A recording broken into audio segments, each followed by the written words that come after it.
September 1st, 1958, Enid, Oklahoma, 10:15 in the morning. The wind moved flat across the grassland, bending the dry stalks along the fence line, pushing dust off the county road in slow, pale drifts. A black Cadillac sat parked in the gravel drive of Earl Dawson's farm, engine off, doors closed, gleaming like something that had no business being there. A windmill turned slowly behind the farmhouse. A horse shifted in the corral.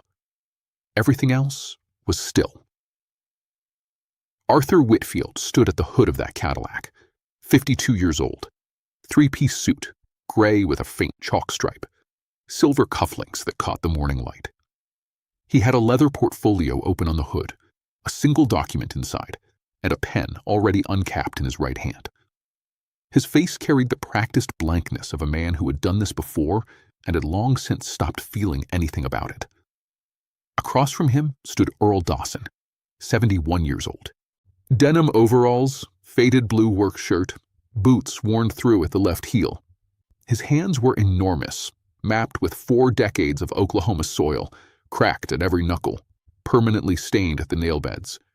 He was staring at the document on the hood the way a man stares at something he cannot stop from being true. "Sign it, Earl," Whitfield said. His voice was quiet and businesslike. "The bank's been patient long enough." Earl's right hand moved toward the pen, trembled once, stopped. Behind them, 6 farmhands stood along the fence, men who had worked this land for years, men whose families depended on it, men who had driven in that morning not knowing this was what the day held. They stood in silence. Nobody moved. Nobody looked at anyone else. The wind pressed across the field, and the only sound was the slow creak of the windmill and the distant complaint of a horse in the corral. Then a truck door opened. Boots hit gravel. Heavy. Unhurried. A shadow crossed the foreclosure document, and a large hand reached down and picked up the uncapped pen from the hood of the Cadillac. Everyone turned. "I don't think he's signing anything today." 6 feet 4 inches, 220 pounds, 51 years old, 2 weeks off a film set, wearing a canvas work shirt and a cattleman's hat pushed back on his head. John Wayne stood at the hood of Arthur Whitfield's Cadillac with the banker's pen in his hand and looked at the man in the 3-piece suit with an expression that was not angry and was not threatening and was, in its absolute stillness, far more frightening than either. For a moment, no one moved. Whitfield's mouth opened. Nothing came out. Wayne set the pen down on the far edge of the hood, away from Earl, away from the document, away from Whitfield's reach, and then he waited. But that moment didn't start there. To understand what John Wayne was doing on a county road outside Enid, Oklahoma on the first day of September 1958, and what it was going to cost him, you have to go back 6 hours to a wrong turn, a roadside diner, and a conversation he almost didn't have. If you follow this channel, you already know the man behind the Duke was nothing like the myth. But what happened that morning was something even the people closest to Wayne never fully knew. Subscribe and stay with us, because this story is just getting started. Wayne had been driving alone since dawn. His truck, a 1957 Ford F-100, red, road dusty from 2 days on Route 66, moved west through the flat Oklahoma morning with nobody in the passenger seat and no particular urgency. He'd sent his driver ahead to Arizona the night before, told him he needed the quiet. That wasn't unusual. Wayne did this sometimes when a film left a bad taste, and The Barbarian and the Geisha had left a very bad taste. 2 months of creative battles with director John Huston, scenes recut without his approval, a final product he barely recognized as his own work. He was 51 years old, one of the most recognized men in America, and he was driving a dusty pickup through Oklahoma because it was the only place nobody was asking him for anything. He missed an exit outside Enid, misread a weathered county sign, turned south instead of west, ended up on a 2-lane road with nothing on either side but dry grass and fence posts and the occasional cluster of oil machinery sitting still in the morning heat. He drove another 3 miles before he saw the diner. Small place, white clapboard, hand-painted sign above the door. 4 stools inside, a pie case, 1 waitress. He pulled over. He ordered eggs and black coffee, sat with his back to the wall, hat pulled low. He wasn't recognized immediately, or if he was, the waitress had the good sense not to say anything. He ate slowly. He was in no hurry to be anywhere. Then the door opened, and a man came in. Work clothes, agitated, the kind of tired that isn't about sleep. He sat 2 stools down, ordered nothing, and began talking to the waitress in a low and urgent voice. Wayne wasn't trying to listen, but the diner was small, and the man wasn't being quiet enough. Dawson's farm. Whitfield's coming out this morning. 40 years, and Earl's got nowhere left to go. Wayne set down his coffee cup, stared at the counter, said nothing. Earl Dawson was not a man who asked for help. His neighbors knew it, his pastor knew it, even his late wife Margaret, gone 3 years now, buried beneath the white oak on the south field where she had always said the light was best in the late afternoon, had known it, and had loved him anyway, and had spent 40 years learning to offer help in ways that didn't look like help so that he could accept it without feeling diminished. That was the kind of woman she was. Earl had never stopped missing her for a single day. He had farmed this land since 1916, broke the ground himself at 29 with a borrowed hand plow and a mule named Chester, who had opinions about everything and energy for nothing. Built the farmhouse board by board across 2 winters, working by lantern light when the days got short. Raised his son Thomas there, Thomas who now lived in Tulsa with a wife and a good job at the oil company, and who called every Sunday and meant well, but hadn't come back to the farm in 6 years because the farm reminded him of how hard everything had always been. The trouble started with the drought, first in 1952, then again in 1955. Earl had borrowed from First Oklahoma Bank across 3 separate loans, $14,000 total, reasonable rates, a banker named Caldwell who understood farming, who shook hands like he meant it, who knew the difference between a bad season and a bad man. But Caldwell retired in 1956. Arthur Whitfield took his desk, and Whitfield understood something Caldwell never cared about, that an oil survey crew had passed through Enid County in March of 1958, and that the preliminary language in their report, obtained through a contact at the county records office, placed a promising geological formation directly beneath Earl Dawson's south field. Not guaranteed, but promising. That was enough. By April, Whitfield had begun the foreclosure process. By September, the papers were ready. Earl had nowhere left to turn, and he knew it. The story of what Whitfield did to Earl, and what Earl refused to do, even when he had nothing left, is exactly the kind of history that gets buried. If this channel matters to you, subscribe and keep it alive, because what happens next changed everything. Whitfield recovered first. He always did. It was a professional skill, recovering quickly, resetting the face, re-establishing control of a room. He straightened his jacket, looked at Wayne, and spoke in the measured tone of a man who believed the law was on his side, and that this gave him an authority no amount of physical presence could override. "Sir, I don't know who you are, but this is a legal proceeding. I'm going to ask you to step back." Wayne didn't step back. He picked up the foreclosure document from the hood with his free hand and read it. Not quickly, not for show. He stood there in the September sun and read it the way a man reads something when he actually intends to understand it. Wayne had spent 20 years in Hollywood reading contracts that were designed to confuse him. He knew what predatory language looked like. He knew where the knives were hidden in a legal document. He read for a full minute. The wind moved. The windmill turned. Nobody along the fence said a word. Wayne set the document back down. This default clause, paragraph 9. He missed payments in March and April. Whitfield. That's correct. He made them up in July. The clause, I can read, Mr. Whitfield. Mr. Whitfield, the clause says consecutive missed payments trigger acceleration. He didn't miss consecutive payments. He missed 2, caught up, then continued. That's not consecutive. That's a farm family having a hard spring. Whitfield's jaw tightened. Our legal team has reviewed this thoroughly. Then your legal team can explain it to mine. The farm hands along the fence looked at each other.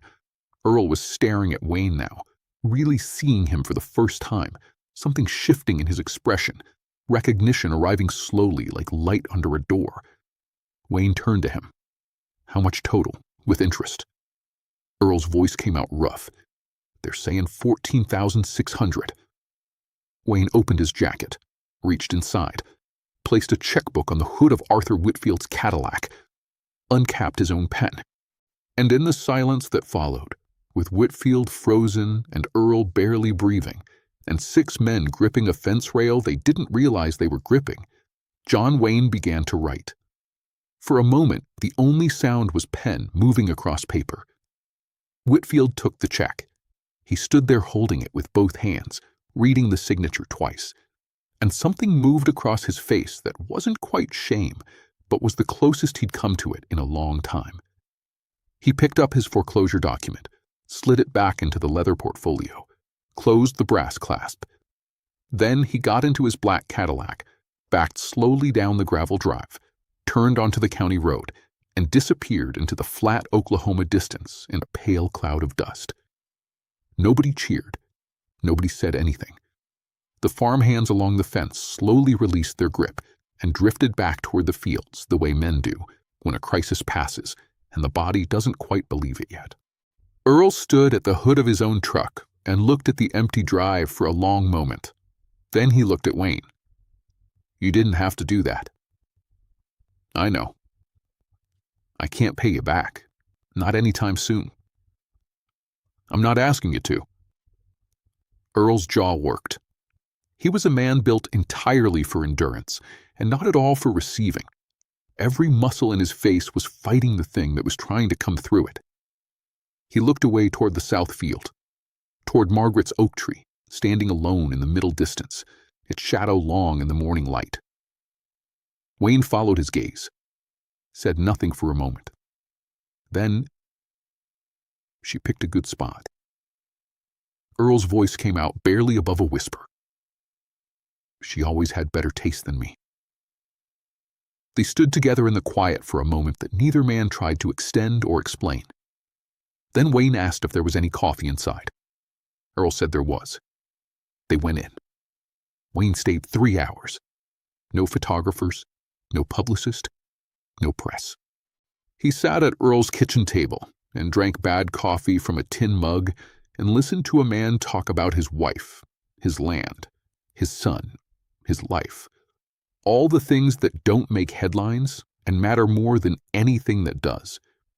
He never told a single soul. The men who do the most good are almost always the ones you never hear about. If that kind of story matters to you, hit subscribe and don't miss what Wayne did 3 weeks later that finished Whitfield for good. John Wayne made one phone call on the drive out of Enid. He didn't stop to find a payphone.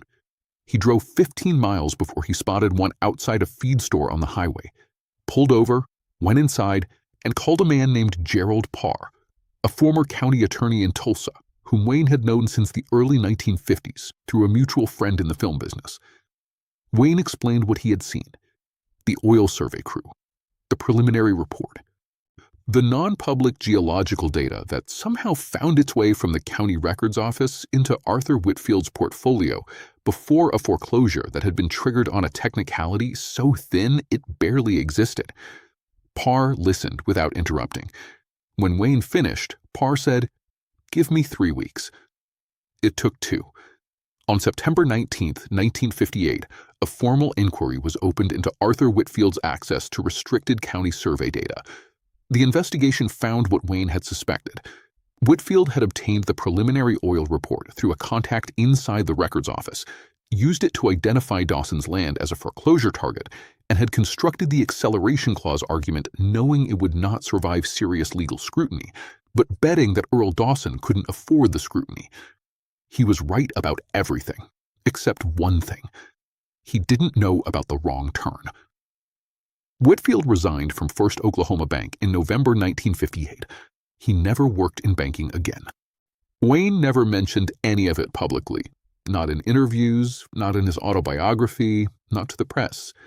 When his business manager questioned the $14,600 personal check, an unusual expenditure even for a man of Wayne's means, Wayne told him it was a bad debt and to write it off. The manager did.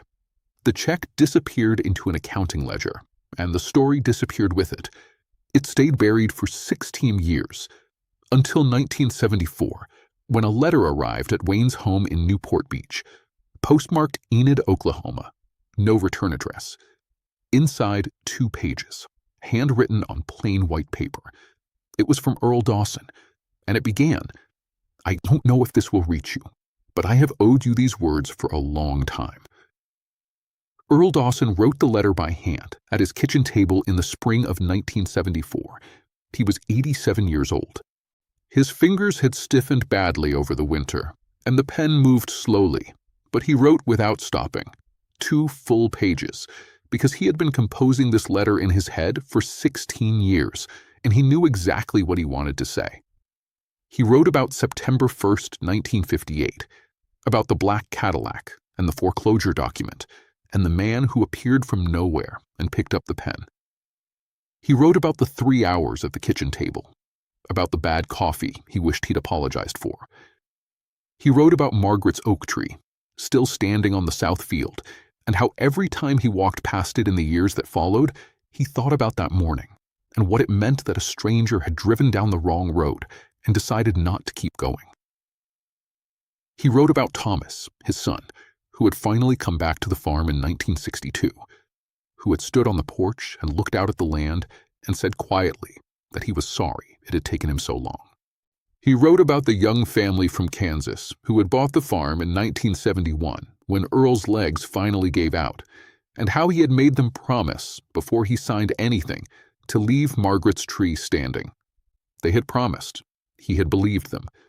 He closed with a single line, "Tell him the tree is still standing." Wayne read the letter the same evening it arrived. His housekeeper brought it in with the rest of the mail, and he opened it at his desk the way he opened everything else, standing up, reading quickly. Then he read it again.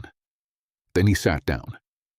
He folded it carefully, placed it back in the envelope, and put it in the top drawer of his desk where he kept the things that mattered most. He died 5 years later, on June 11th, 1979. The letter was still in that drawer. Some men spend their whole lives building a reputation. John Wayne spent one morning on a wrong road in Oklahoma, building something quieter and harder and worth considerably more. He wrote a check that cost him nothing he couldn't afford to lose.